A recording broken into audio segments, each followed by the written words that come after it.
तर मग चला आज आपण बोलू की आता जी क्लर्क मेस आता होणार आहे 17 डिसेंबरला त्याबद्दल बोलू की आपल्याला कसा अभ्यास करता येईल, स्ट्रॅटेजी काय असली पाहिजे. आणि आता जर बघायला गेलं तर ऑलमोस्ट 60 दिवस उरतील आणि मग 60 दिवसात कसं केलं पाहिजे. कारण विषय असा आहे की जर नीट अभ्यास केला तर 17 डिसेंबरला हे होणार आणि काय म्हणतो आपलं 25 डिसेंबरपर्यंत आन्सर की येऊन जाईल आणि संपलं. मग डायरेक्ट गव्हर्नमेंट जॉब लागू शकते. म्हणजे 2023 संपता समजा 2024ला डायरेक्ट सेटल होऊ शकताय. आणि एक चांगली गोष्ट काय आहे, आता 19 कट ऑफ लागलाय त्यामुळे कसं ऑलमोस्ट प्रत्येकजण पास झालंय. तुमचं टार्गेट काय पण असू शकते, राज्यसेवा असू शकते, कंबाईन असू शकते, इव्हन UPSC असू शकते, कुठलेही असू शकते. जर तुम्ही फॉर्म भरलाय तर एक महत्त्वाचं काय आहे, आपल्या गव्हर्नमेंट ऑफ महाराष्ट्रामध्ये 1 वर्षाचा आपण एक्सटेन्शन घेऊ शकतो, 1 वर्ष की 6 महिने. त्यामुळे हातात काय तर पोस्ट घ्या आणि त्यानंतर राज्यसेवेची कंबाईनचा चांगला अभ्यास सुरू करा. कारण कधी पण बघा की कोणत्याही टॉपरचं जर तुम्ही बघितलं तर एकच म्हणतात की ह्यावेळी मागच्या वेळीपेक्षा माझा स्कोअर का वाढला, कारण मला स्ट्रेस नव्हतं. आणि जर तुमचा फर्स्ट अटेम्प्ट आहे किंवा आता अभ्यास सुरू आहे, हे काय पण असू दे, जर तुमच्या हातात जर पोस्ट आली तर तुमचा एक वेगळा काय म्हणतो माइंडसेटने अभ्यास होईल आणि कदाचित पुढचं हे सोपं जाईल. म्हणजे डिप्रेशनमधून जे जातं प्रत्येकजण MPSCला आल्यावर किंवा UPSCला आल्यावर त्या तुम्ही ते तुमचा काळ वाचेल. ठीक आहे, मग आज आपण बोलू की काय आहे. तर बघा टार्गेट काय 17 डिसेंबर. आता आपण प्रत्येकाने आतापर्यंत अभ्यास केला, हे केला, आता डेट आल्यानंतर तर प्रत्येकजण आता पळा लागले. आता प्रत्येकाला झाले की आता कसं करू अभ्यास, काय करू. आणि जेव्हा आपण सब्जेक्ट सगळं ओपन करतोय त्या कळा लागले की खूप आहे. तर सगळ्यात इम्पॉर्टंट काय तर स्ट्रॅटेजी करणं इम्पॉर्टंट आहे. तर मी काय तुम्हाला असं हे सांगत नाही उठल्यावर काय करा, आंघोळ 1 तास करा आणि व्यायाम 1 तास करा. मी एक आयडिया देतोय की कसं असलं पाहिजे. टाइम शेड्यूल तुम्हाला तुमचा माहित पाहिजे, तो कसं बनवायचा त्याबद्दल बोलू.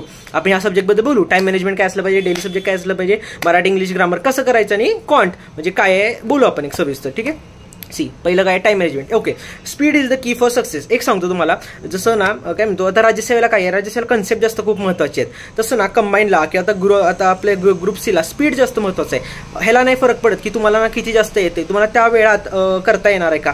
आता जो 19 कट ऑफ लागला, खूप जण असणार ज्यांना 24 पडल्यात, खूप जण ज्यांना 34 पडल्यात आणि या प्रत्येकाला माहित आहे की त्यांना ना 40 प्लस किंवा 45 प्लस जाऊ शकत होते. फक्त एकाच गोष्टीमुळे आलं नाही, काय, मॅथ्स. आणि मॅथ्स का नाही आलं, कारण मॅथ्समध्ये स्पीड नाही. असं नाही आहे की ते 20 प्रश्न खूप जास्त अवघड होते, त्यावेळी हँडल नाही झालं. कारण काय कळालं 20 प्रश्न आहेत आणि मॅनेज कसं होणार. तर एक सांगतो तुम्हाला, स्पीड जास्त खूप इम्पॉर्टंट आहे ह्या पेपरला. आणि अजून एक सगळ्यात महत्त्वाचं काय आहे, आता 23-17 डिसेंबरला जो पेपर होणार आहे, सकाळी आपलं पेपर 1 होणार मराठी इंग्लिश आणि त्यानंतर संध्याकाळी हे होणार. त्यामुळे तुमचा अख्खा अभ्यास रेडी पाहिजे. तुम्हाला आदल्या दिवशी माहित पाहिजे की तुम्ही काय करणार आहे आणि काय 2 पेपरच्या मध्ये गॅपमध्ये काय करणार आहे माहित पाहिजे. त्यामुळे जर तुमचा अभ्यास रेडी आहे तरच तुमचा पेपर टॅकल होणार. आणि अजून एक तुम्हाला सांगतो, आत्ता ना लायब्ररीत जावा आणि विचारा की ज्याप्रमाणे आता कंबाईनचा पेपर दिला आणि ज्यांचा फर्स्ट अटेम्प्ट होता, मॅक्झिमम जणांचं टाइम मॅनेजमेंट झालं नसणार. कारण आपण 1 तास म्हणतो पण 1 तासात येणं खूप अवघड आहे. काय अटेम्प्ट काय वेळ राहून जातं, गोळे करणं राहून जातं, स्पीडमध्ये चुका होतात. पण हे का होतं, कारण आपलं टाइम मॅनेजमेंट होत नाही. टाइम मॅनेजमेंट व्हायला काय करायला लागणार, पहिले तर अभ्यास एकदम नीट पाहिजे. जर तुम्हाला एक्झॅक्ट माहिती आहे, आता जर तुम्हाला आर्टिकल 368 विचारलं आणि जर तुम्ही विचार करत बसलाय 10 सेकंड गेले की संपलं. कारण असं हळूहळू जर तुमचा अभ्यास एकदम नीट आहे ना तर एक स्पीड वाढणार. आणि दुसरी गोष्ट प्रॅक्टिस, तर हे तुम्हाला जास्त इम्पॉर्टंट आहे. आता बघा पेपर 1 बद्दल बोलू. पेपर 1 मध्ये काय आहे, 50 क्वेश्चन मराठीचे आहेत, 50 क्वेश्चन इंग्लिशचे आहेत. आता मी आहे का आता क्लर्क मेन्सला, मी नाही, कारण माझ्याकडे टायपिंग नव्हतं. जर मी असतो तर मी काय केलं असतं, तर सगळ्यात जास्त एक सांगतो तुम्हाला, इंग्लिशला किती झालं तरी वेळ लागणार आहे आपल्याला माहित आहे. आणि आपण मराठी आपल्याला सगळ्यात जास्त चांगले मार्क्स पडू शकतात. तर जर 1 तासाचं नियोजन आहे तर म्हणून की 22 मिनिटं मराठीला द्या, म्हणजे तुम्हाला 38 मिनिटं इंग्लिशला पडतील. कारण मराठी असं आहे की आपण बघितलं की आपलं टप करणार, लगेच क्लिक होणार आणि आपल्याला कळणार की हे करायचं, गोळा करून आपण पुढे जाणार. म्हणजे एक तुम्हाला सांगतोय, जर आता लोक काय करतात नाही की इंग्लिशचे मार्क्स वाढायचे म्हणून इंग्लिशला वेळ देतात. नाही, इंग्लिशला जर तुम्हाला मार्क्स वाढवायचे आहेत तर मराठी तुमचं पक्क करा. का, कारण ना मराठी तुमचं फास्टमध्ये कंप्लीट होईल. जर तुम्ही मराठीला 30 मिनिटं घेतला तर इंग्लिशचा पेपर गेला, विसरून जावा, होणारच नाही, पॉसिबलच नाही. त्यामुळे जर तुमचं मराठी फास्ट आहे तर तुम्हाला इंग्लिशला जास्त वेळ मिळणार आणि मग ॲक्युरेसी येणार. मराठीला काय माहिती आहे का, मराठीला मार्क्स येणारच आहेत काय पण झालं तरी, पण तेच इग्नोर करून चालणार नाही. आणि अजून एक सांगतो, मराठी ग्रामर असं आहे की ऑलमोस्ट कुठल्याही टॉपरला विचारा ज्यांना 40 प्लस आहेत, त्यांनी म्हणणार की मी ग्रामरला आउट ऑफ आउट मला मिळाले, पण मला मराठीचे वोकॅबचे गेले. का माहिती आहे का, न कळत आपल्यात एक काय म्हणतो अहंकार आहे की नाही मराठी तर मला येते. किंवा जर आपण मराठीचं वाचत बसले आपल्याला वाटायला लागतं अरे काय चटरपटर लावले, मी काय वोकॅब करू, मला काय मराठी येत नाही, मला काय म्हणी येत नाहीत. पण नाही, एक्झामला रिअलिटीमध्ये हे होतं की जरासं ट्विस्टेड असते. आणि एक विचार करा की हा गव्हर्नमेंट जॉब डायरेक्ट जर सरकार देणार आहे तर 100% पेपर काही इतका पण फालतू असं नसणार. आणि तलाठी प्रत्येकाने दिलं, प्रत्येकाला वाटलं 25पैकी 25 मराठीत येतील, आलेत का, कदाचित नाही आलेले. ह्याचा अर्थ काय, जेवढं आपण घेतोय तेवढं लाईटली घेऊन चालणार नाही. आणि मोरावळंबे पुस्तक आहे नीट करा, होऊ शकते. ठीक आहे, आता इंग्लिश बद्दल बोलू. इंग्लिशला 38 मिनिटं जर आपण दिले तरच आपले इंग्लिश नीट होणार. एक सांगतो, इंग्लिशला जर 30 मिनिटं दिले तर इंग्लिश कंप्लीट होणारच नाही. इंग्लिशला रूल्स वाचायला लागतात, हे करायला लागतात. एक सांगतो, इंग्लिशचा खूप जास्त अभ्यास करा. आणि ना काय होतं, आपण इंग्लिशपासून पळतो. मी काय म्हणतोय की रूल्स आहेत, तुम्ही काय म्हणतो की समजा ना 100 रूल्स आहेत. हा, तर 100 रूल्स पाठ करायला आपल्याला एवढं जड का जाते मला कळत नाही. आता जे PSI ला हे आहेत, अरे त्यांनी CRPC CPC सगळं पाठ आहे त्यांना, आणि त्याने कायदे पाठ आहेत, कलम पाठ आहेत. का एकदा बसून पाठांतर केलं. पण इंग्लिशचे फक्त 100 रूल्स आहेत, जे झाल्याशिवाय आपली कुठलीच सरळ सेवा निघणार नाही. तरी पण आपण पाठ नाही करत. का माहिती आहे, आपण पळतो. तर मी असं म्हणतो की 100 रूल्स आहेत ना, एका कागदावर लिहून काढा आणि ना स्वतःला असं टेस्ट करा की रूल नंबर 42 काय आहे, रूल नंबर 2 काय आहे. जेव्हा तुम्हाला असं सांगता येईल ना, त्यावेळी तुमचं इंग्लिश एकदम जास्त इम्प्रूव्ह होईल. पहिली गोष्ट. दुसरी गोष्ट, इंग्लिशचं काय माहिती आहे का, क्वेश्चन आयडेंटिफाय करणं आपल्याला अवघड जातं. जर आपल्याला सांगितलं की हा क्वेश्चन आर्टिकलचा आहे, तुम्ही लगेच एरर शोधा. जर तुम्हाला म्हणलं की हा क्वेश्चन कंपॅरेटिव्ह डिग्री सुपरलेटिव्ह डिग्रीचा आहे, तुम्ही लगेच एरर शोधता येणार. पण डायरेक्ट जेव्हा क्वेश्चन टाकतात नाही होतं की कुठल्या ह्याचं आहे, ते आपल्याला जमत नाही. का नाही जमत, कारण आपलं रिव्हिजन तेवढी नाहीये. जेव्हा आपली रिव्हिजन वाढेल तेव्हा आपल्याला कळेल की ओके हा आयडेंटिफाय होईल. क्वेश्चन आयडेंटिफाय होणंच हा इंग्लिशचा सगळ्यात मोठा टास्क आहे, आणि आहे इंग्लिश पॉसिबल. आणि जसं तुम्ही बघितलं की GS मध्ये एक नॉर्मल मार्क्स येतील, आणि आता एवढे जास्त वेकन्सी आहे, 21,000 जण टायपिंग टेस्टला घेणार आहेत. 21,000चा अर्थ कळतोय का, अरे नॉर्मली 10,000 जण मेन्सला घेतात, इथे 21,000 जण टायपिंग टेस्टला घेणार आहेत. त्यामुळे कट ऑफ पडणार आहे का, 100% पडणार आहे. इथंच 19 लागलाय म्हणल्यावर काय कट ऑफ 100% पडणार आहे. ह्याचा अर्थ असं नाही पण आपलं की आपण कट ऑफची इथं राहिलं पाहिजे. प्री सारखं बघा, ज्याला 19 मार्क आहे तो पण कॉम्पिटिशन मध्ये, पण मेन्सला जर तुम्ही कट ऑफ वर आहे तर ऑलमोस्ट आउट झाल्यासारखं आहे, कारण टायपिंग टेस्टला पोरं उडणार, म्हणजे अशी गोष्ट आहे. ठीक आहे, तर हे आता काय लिहिले इंग्लिशमध्ये घेण्यासाठी बोललो आपण. हा, आणि फोकस ऑन स्कोरिंग टॉपिक्स. हा, 15 मिनिट्स मॅथ्स. पेपर 2 बद्दल बोलू आपण. स्कोरिंग टॉपिक्स म्हणजे काय हे स्लाइड केले. ठीक आहे, फोकस ऑन सांगितलं तुम्हाला. मराठी ग्रामरला आउट ऑफ आउट तुम्हाला मार्क्स आले पाहिजेत, असं ह्या तयारीने करा आणि मग तुम्हाला येणार मार्क्स. हा, ठीक आहे. आता इंग्लिश बद्दल बोलू. इंग्लिशचं काय आहे, इंग्लिशला ग्रामरला आउट ऑफ आउट मार्क्स घ्यायला बघा. इंग्लिशचे ग्रामरचे रूल्स आहेत, आणि जर तुम्हाला ते रूल्स पाठ झाले तर तुमचा एकही मार्क इकडचा तिकडे जाणार नाही. आता वोकॅब बद्दल बोलू. वोकॅब काय आहे, वोकॅब आहे समुद्र. हा, आता सांगतो तुम्हाला, आपल्याला काय टॉप करायचं आहे का नाही, आपल्याला एक गव्हर्नमेंट जॉब पाहिजे, ज्याने आपली एक लाईफ सेटल होईल, फॅमिली सेटल होईल, एक समाजात मान मिळेल. तर ना उगाचच नाव की कसं आहे माहिती आहे का, जर तो वोकॅबचं जर तुम्ही काढला आणि जर हे करत बसला, कुठला तो idioms and phrases, interesting topic आहे, त्याला ही आहे, तर आपण त्यात वाहत जातो. गरज नाहीये. किती आहेत एकूण 800 इडियम्स अँड फ्रेजेस आहेत. टार्गेट ठेवा 100 वाचणार, 100 नीट करणार, एकदा संपवलं पुढे जावा. वोकॅब एक समुद्र आहे, त्यामुळे त्या समुद्रात उडी घालण्याच्या आधी, उडी घालायची आहे आधी ग्रामर नीट करा. हा, नुसतं वोकॅब करत बसू नका. पहिली गोष्ट. दुसरी गोष्ट, वोकॅब जर तुम्ही करायला घेताय तर सगळ्यात पहिल्यांदा PYQ उडवा. एक लक्षात ठेवा, ही कंबाईन ग्रुप सी ची परीक्षा आहे. इथं एक्स्ट्रा आयोग ना काय नवीन शब्द काढणार नाही, नवीन माहिती टाकणार नाही. आयोगाला जे काय म्हणतो एक्सपेरिमेंट करायचे ते राज्यसेवेलाच करतो, जरासं उतरून ग्रुप बी ला करतो. ही ग्रुप सी ची सेपरेट मेन्स आहे, ह्यात अवघड गोष्ट असणार नाही, फक्त स्पीड इम्पॉर्टंट आहे. हा, तर हे अशी गोष्ट आहे. त्यामुळे मी म्हणेन जराशी तर रिडिंग ठेवा. Reading is very much important, I tell you. जर तुम्ही रिडिंग नाही ठेवलेलं इंग्लिशचं तर तुम्हाला हार्ड जाणार. आणि मी आता तुम्ही काय म्हणणार आहे, आम्हाला तर येते. मी तुझ्याबद्दल बोलत नाही ज्याला ना इंग्लिश यायला लागली, मी याबद्दल होतो ज्याला 19 मार्क ज्याने आता अभ्यास सुरू केला, 60 दिवसात मेन्स आहे आणि काय पण करून काढायचे, त्याबद्दल बोलतोय. ठीक आहे. अजून एक राज्यसेवेचे पेपर. राज्यसेवेचे पेपर घ्या आणि सॉल्व्ह करा. विषय असा आहे की आतापर्यंत 50 इंग्लिश 50 मराठी असे क्वेश्चन नव्हते. आतापर्यंत 30 मार्क होते इंग्लिशला, आता 50 हे झाले. तर राज्यसेवेचे सगळे पेपर करा. एकदम पण जुने करू नका. मी म्हणेन ऍटलीस्ट 5 वर्षात तर पेपर तुम्हाला पाठ पाहिजे. अजून एक सांगतो, वोकॅब किंवा ग्रामरचं तुमचं इतक्या वेळा क्वेश्चन पेपर बघून झालं पाहिजे की जर असा शब्द आला तर सांगता आला पाहिजे. 2019ला राज्यसेवेच्या पेपरमध्ये हा शब्द आहे, 2018ला कंबाईनच्या पेपरमधला हा शब्द आहे. असं ज्या दिवशी तुमची लेवल पोहोचणार त्या दिवशी समजा की तुमची एक्झाम निघायचे भरपूर चान्सेस वाढले. ठीक आहे. आता बोलू. ठीक आहे, पेपर 2. आता पेपर 2चं इम्पॉर्टंट काय आहे तर 60 दिवस आहेत आणि आपण पेपर 1ला जास्त फोकस करणार आहे, कारण तिथं जास्त मार्क आहेत. पेपर 2ला आपल्याला जास्त वेळ देता येणार नाही, तर त्यातले पण आपण फोकस सब्जेक्ट असे काढलेत असं मला वाटते. पहिल्यांदा आपण बोलू सुपर इझी बद्दल. सुपर इझीचा अर्थ काय, तर ह्या सब्जेक्टमध्ये तुम्ही कमीत कमी दिवसात जास्तीत जास्त मार्क्स पाडू शकता. पहिली गोष्ट आहे maths. I tell you, I know की खूप जणांना मॅथ्स आवडत नाही, खूप जण मॅथ्स करत नाही. आता जे प्रिलिम्सला 20 क्वेश्चन आले तर ते 4 की 5 फक्त रिझनिंग होते. रिझनिंग तुम्हाला जमतं, रिझनिंग गावाला जमतं, पण मॅथ्स इज आपल्या अवघड जातं. मी काय म्हणतोय, आता समजा जर 20 येणार आहेत क्वेश्चन आणि जर तुम्हाला मॅथ्स येतच नाही तर ना मी म्हणेन की आपलं 15 एम ठेवा. 5 क्वेश्चन ना 5 असे चॅप्टर ठेवा की मी करणारच नाही, फेकून द्या. जर तुम्हाला नॉर्मल मॅथ्स येतं तर आउट ऑफ आउट घ्यायला बघा. आउट ऑफ आउट येतात आणि अशी पोरं आहेत ज्यांना आउट ऑफ आउट आलेत. मी मॅथ्स का म्हणतोय, मॅथ्सला 60 दिवस आहेत आणि 60 दिवस लय झाले. तुम्हाला सांगतो, तुम्ही दिवसाला एक कन्सेप्ट केला. आज बसलं प्रॉफिट लॉसचे सगळे व्हिडिओ बघून घेतले, ठीक आहे. उद्या बसलं कंपाऊंड इंटरेस्ट, सिंपल इंटरेस्टचे बघून काढले की एक पॉईंट नंतर तुमचे 10 दिवसात अख्खा सिलेबस कव्हर होईल. नुसती रिव्हिजन आहे. असं कुठलं कुठला सब्जेक्ट नाही आहे ज्याला ना कमी वेळात ना सगळ्यात जास्त आउटपुट आहे, आणि मॅथ्स आहे. आणि मॅथ्स जर आलेला आहे तर आपल्याला भरपूर चान्स आहेत आणि झप करून तुम्हाला लीड पडू शकते. कारण सांगतो सगळीच्या सगळी पोरं पळणार आहेत मॅथ्सपासून. एक सांगतो प्रॉब्लेमला फोन फेस करायला जात नाही. आता मला ना करंट अफेअर वाचायला आवडत नाही, तर आत्ताच्या एक्झाममध्ये पण मी खूप कमी वेळा वाचलं का, कारण मी असलो ना तरी पण मी प्रॉब्लेमला फेस नाही केला. तुम्ही चुकी करू नका, प्रॉब्लेमला फेस करा. ठीक आहे, हे आयडेंटिफाय करा, हे माझे वीक पॉईंट्स आहेत आणि मला हे फेस करायचं आहे. उठल्या उठल्या ते काम करा. जर मॅथ्स अवघड जाते, उठल्या उठल्या पहिल्यांदा मॅथ्सनीच सुरुवात करा, म्हणजे एकदाचा थकवा निघून जाईल आणि बाकीचं ना वाचन सुरू कराल. ठीक आहे, पहिली गोष्ट. दुसरी गोष्ट, करंट ना आता आपण म्हणतो समुद्र आहे, पण ना जर तुम्ही आयोगाचा मेन्सचे पेपर बघितले आपल्याला कळेल की अवॉर्ड्सवर प्रश्न येतात. जर रिसेंट ना पहिल्यांदा असं काही भारतात घडले किंवा जगात घडले त्याच्यावर असे प्रश्न येतात. अजून कशावर येतात, जर नवीन रिसेंट काही नियुक्त आहे त्याच्यावर. हे असे ना तुम्ही जर अनालिसिस कराल तेव्हा तुम्हाला एक साचा कळणार आणि त्या गोष्टी पाठ करा. आणि तलाठीला आपण अभ्यास केलाय त्यामुळे इतकं काय असं अवघड जाणार नाही अशी म्हणजे अपेक्षा आहे. आणि मेन कसं आहे, आता 15 जर क्वेश्चन येणार आहेत करंटचे, जर तुम्ही अजून जास्त केलं नाहीये तर आताचे 6 महिने तर ऍटलीस्ट ओढा, मग नंतर 1 वर्ष ओढा.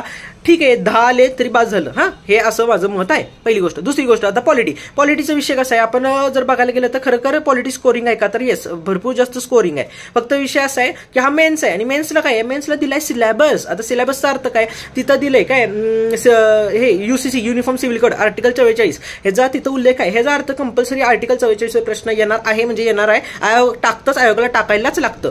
तर आधी तो सिलेबस बघा आणि त्यानुसार अभ्यास करा. तुम्ही लक्ष्मीकांत वाचायला घेतलं, कोळंबे वाचायला घेतलं, डेटा वास्ट आहे, खूप जास्त आहे, पण आधी ना सिलेबस कॉपी डोळ्यासमोर ठेवा. सिलेबस कॉपी केलं, पॉलिटीला पण सांगतो तुमचे मार्क्स कुठंच जाणार नाही, आउट ऑफ आउट येऊ शकतात, खर्च येऊ शकतात. आणि जॉग्राफी मला वाटत नाही पर्सनली की असं सांगायची गरज आहे, ऑलमोस्ट सगळ्यांचं नीट झालं असेल, नसेल झालं पाठांतर करून टाका.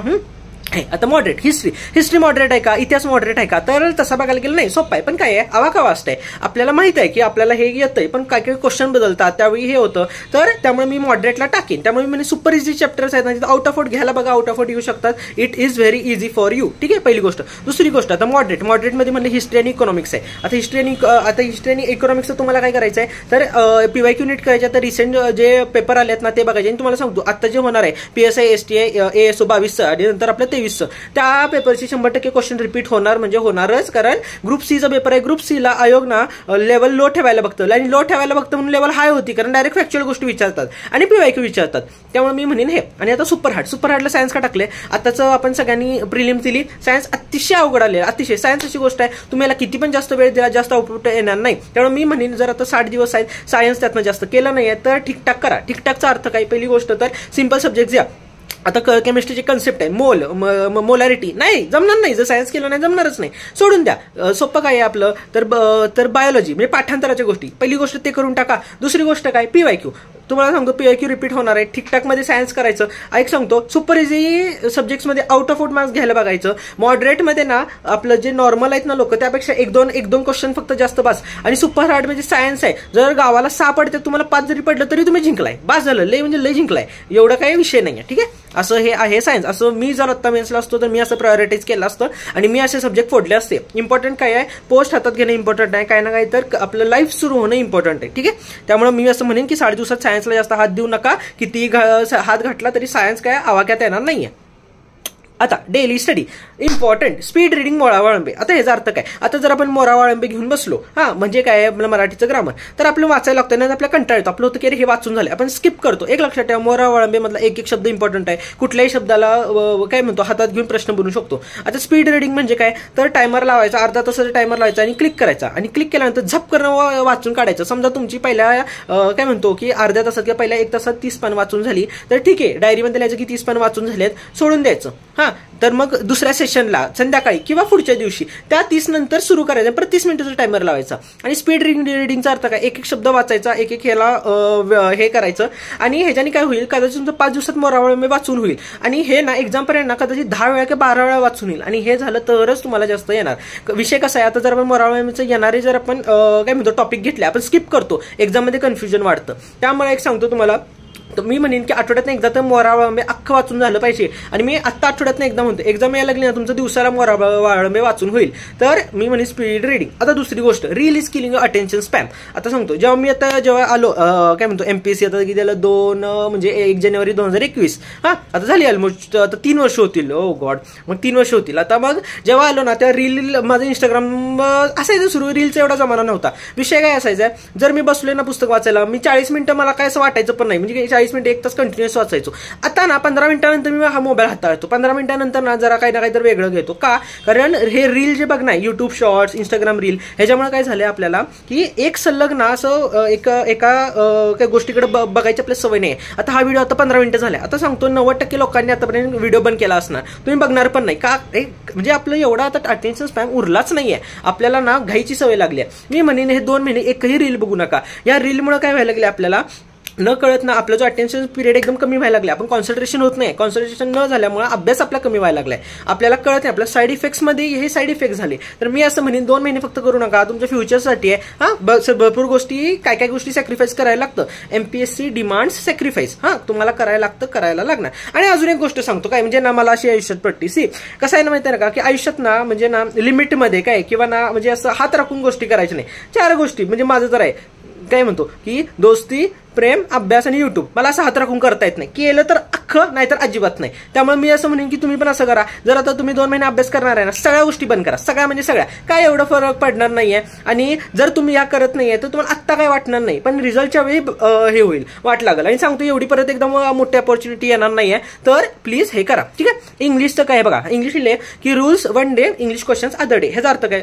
तर आता जसं मोरावळे मी म्हणलं डेली करा, तर इंग्लिशचं काय करायचं, आता जर मंडे समजा, तर मंडेला एक दिवस अख्खे रूल्स वाचायचे, अख्खे हे करायचे आणि क्वेश्चन्स ना पुढच्या दिवशी करायचे. म्हणजे एक तुम्हाला आयडिया राहील. आता एका दिवशी दोन्ही तुम्ही गॅम्बल केला ना, तुम्ही थोडा वेळ करणार, नंतर सोडून देणार. तुम्हाला वाटणार यार नाही यार इतकं काही प्रोडक्टिव्ह नाहीये. त्यामुळे मी तर आता म्हणजे जर आता मी इंग्लिशचा अभ्यास करतो, मी तर असा करेन. आणि दुसरं काय, maths and GK daily. I tell you, तुम्हाला डेली करायला लागणार आहे. मगच मॅथ्स अँड जीके इम्प्रूव्ह होणार. मॅथ्सचा पण एक व्हिडिओ 100% बनवतो आणि मला असं वाटायला लागले दररोज मॅथ्सचे प्रॉब्लेम थिंक यू, पण होतच नाहीये. बघू आय विल ट्राय. तर मॅथ्स आणि जीके तुम्हाला डेली करायला लागणार आहे, तरच इम्प्रूव्ह होणार आहे. सो मला सांगतो सगळ्यात जास्त मार्क्स मिळवून देऊ शकते मॅथ्स. तर प्लीज ते करा. ठीक आहे. मी असं तसं केलं असतं. तर ठीक आहे. वीकली टार्गेट्स इम्पॉर्टंट काय सांगतो. आज आहे संडे. ठीक आहे. काल इंडिया पाकिस्तान मॅच झाली. आता आज ठीक आहे, आज रेस्ट डे असेल. तुम्हाला सांगतो की वीकच्या स्टार्टला तुमचं ना टार्गेट फिक्स पाहिजे. आणि मी हे खूप आधी वाचलेलं आहे, नंतर विसरून गेलो आणि आता मी परत फॉलो करायला लागले. मंडे टू फ्रायडे तुम्हाला माहित पाहिजे की मला काय कम्प्लीट करायचं आहे. हे काय इम्पॉर्टंट आहे. जर तुम्ही टार्गेट ठेवलं नाही स्टडीला, तर ना काय होतं, आपण ना करत बसतो स्टडी, पण आपल्या महिन्याला एंडला सांगता येत नाही मी काय केला. ठीक आहे. वीकली टार्गेट ठेवा. आणि आता सॅटर्डे बफर आणि रिव्हिजन. बफर का? कारण आपण म्हणतो पण काय ना काय मित्र येतो, कुठला तर फोन येतो, काय ना काय तर होतं, आपलं राहून जातं. त्यामुळे सॅटर्डे बफर ठेवा. सॅटर्डे मध्ये हे करायचं आणि संडे गोल सेटिंग. मी तुम्हाला म्हणतोय की आणि जेव्हा तुम्ही हे करणार ना, तुम्हाला आता ऑक्टोबर आहे, तर तुम्हाला एका आठवड्यात तुम्हाला कळेल ना की किती जास्त आपला प्रोडक्टिव्ह अभ्यास व्हायला लागलाय. सकाळी उठल्या वाचायचं की अरे हे टॉपिक आता मला आज करायचे आणि झाले पाहिजेत. जेव्हा तुम्हाला टार्गेट आहे तेव्हाच तुम्ही पळता. साधी गोष्ट आहे. आता आज सगळीजण हा व्हिडिओला व्ह्यूज येणार, सगळेजण बघायला लागणार. का? कारण डेट डिक्लेअर झाली. ह्याच्या अगोदर झालं असतं कोण कशाला बघते. तर हे नॉर्मल ह्युमन मेंटॅलिटी आहे. तर ह्युमन मेंटॅलिटीला आधी जाणून घ्या आणि स्वतःसाठी वापरा.